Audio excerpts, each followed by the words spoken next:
If you had told Chris 5 years ago that a knock at his door during a rainstorm would change his life forever, he would have laughed.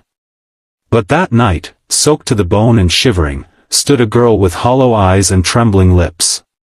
She was barely 18, clutching a backpack like it held her last breath of hope.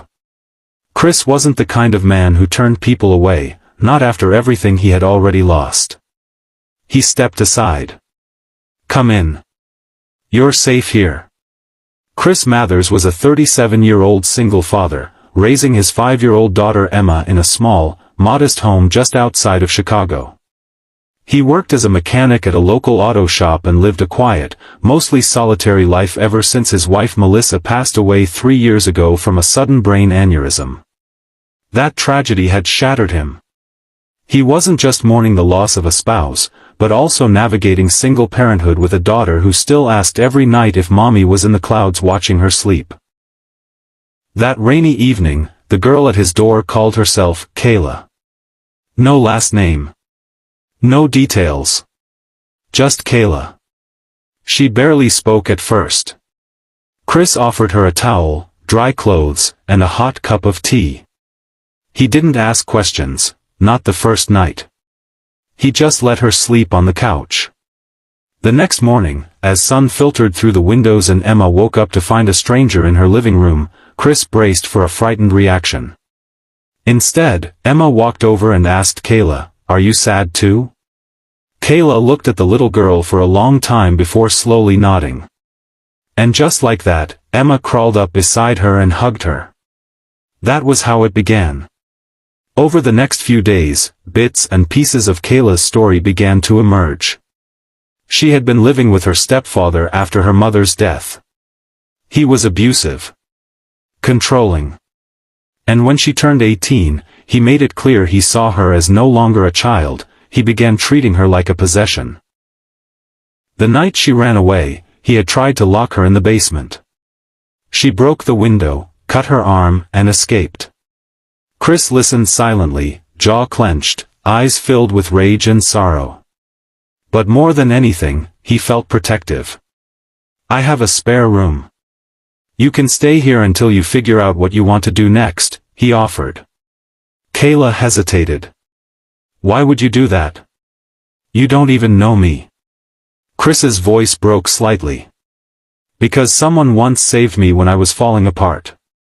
I promised myself I'd never ignore a cry for help, even a silent one."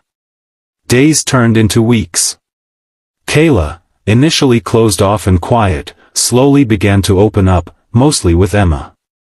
They'd play board games, bake cookies, and even build little forts with couch cushions. Emma began sleeping through the night again, something Chris hadn't seen in months. But not everyone approved. Some neighbors whispered, "Who is that girl living with him? Isn't it a bit inappropriate? He's a single man, people talk." Chris heard it all. He even had a visit from Child Protective Services after an anonymous complaint. But when the caseworker spoke to Emma and Kayla, and saw the home, she left with tears in her eyes. "There's more love in this house than in most I've seen," she told Chris privately. Still, the pressure weighed heavy. Kayla felt it too. One night, she told Chris she was thinking about leaving, finding a shelter or maybe even going to another state to disappear again. Chris sat beside her on the porch. "You're not a burden. You brought something back into this home. You gave Emma a friend. You gave me hope again. Don't let what others say define what you deserve." Kayla stayed. 6 months later, Chris helped enroll her in a local community college.